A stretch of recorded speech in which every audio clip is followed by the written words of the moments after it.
L'interaction électrostatique est une interaction à distance, qui peut être répulsive ou attractive. Montrons cela à travers une expérience improvisée sur un coin de table. Cette paille est en plastique. Avant de la placer sur ce support pivot, je vais commencer par l'électriser par frottement, avec du papier. Cette paille est légère et soumise à peu de frottement. Comme elle est électrisée, elle pourra ainsi participer à des interactions électrostatiques de faible intensité.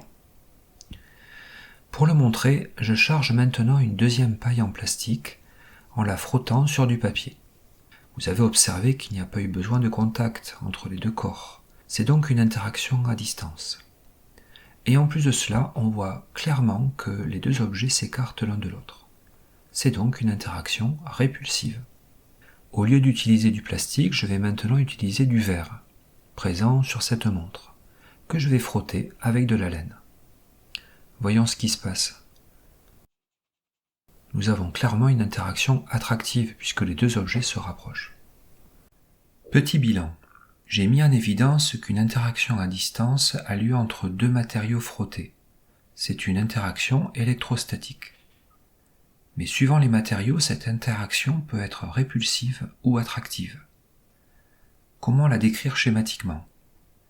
Une interaction se modélise toujours par deux forces collinéaires en sens opposé de même intensité.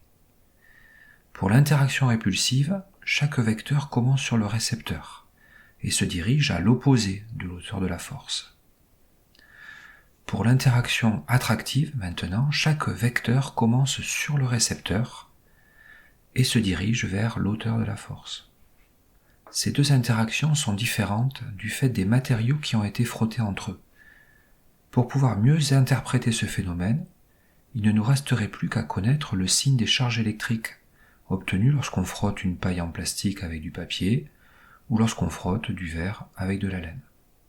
À bientôt.